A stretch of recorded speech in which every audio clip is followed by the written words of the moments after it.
میں آج آخر میں یہ بات کہتا ہوں کہ جو ملک ہمارا ایک سال میں جہاں آج پہنچا ہے، کوئی سوال پوچھے گا اس آدمی سے جس نے کہا جی عمران خان بڑا خطرناک ہے، اس لیے میں نے فیصلہ کیا،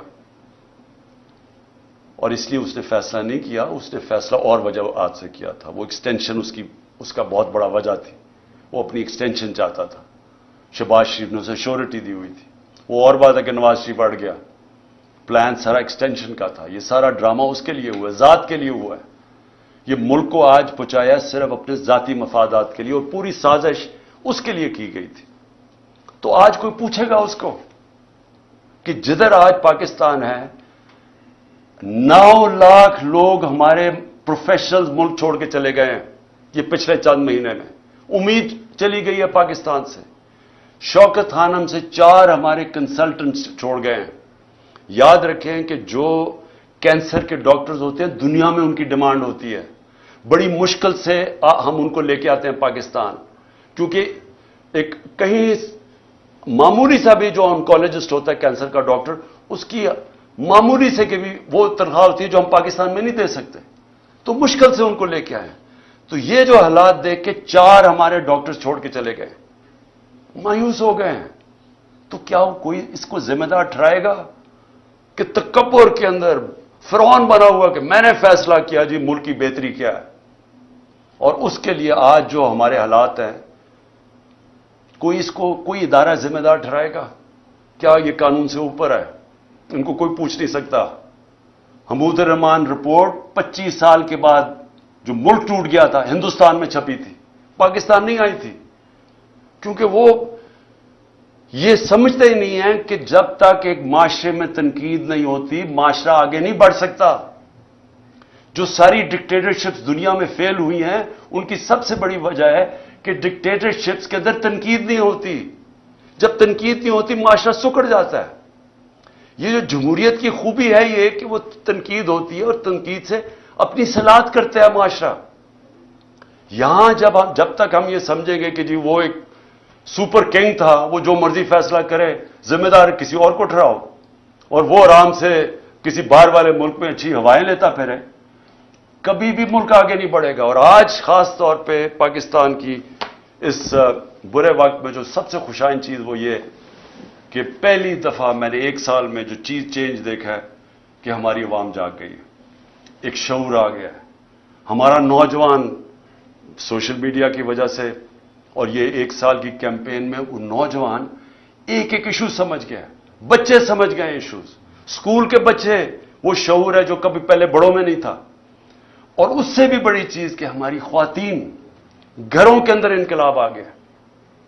میں سمجھتا ہوں کہ یہ سب سے خوشائن چیز ہے جب ایک قوم جاگ جاتی ہے اور جب اس کو سمجھ آ جاتی ہے حقیقی آزادی کیا ہے۔ حقیقی آزادی انصاف سے آتی ہے۔ جب ایک معاشرے میں آپ کے بنیادی حقوق کی حفاظت کرتا ہے آپ کے عدالتوں کا نظام، وہ لوگ آزاد ہو جاتے ہیں، وہ اس کو لیول پلینگ فیلڈ کہتے ہیں، وہ معاشری ترقی کرتے ہیں۔ تو اس وقت لوگ سب سمجھ بیٹھے ہیں کہ ہمیں آزادی چاہیے، ہم بنیادی حقوق چاہیے، ہمیں انصاف چاہیے، ہمیں یہ جو کلاس ہے قانون کے اوپر بیٹھی ہوئی ہم اس کو تسلیم نہیں کرتے۔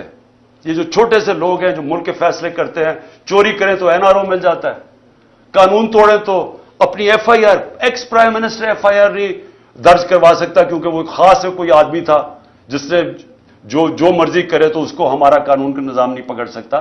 یہ ہے ظلم پاکستان کا، اور یہ جب تک چینج نہیں ہوگا ملک کا کوئی مستقبل نہیں ہے۔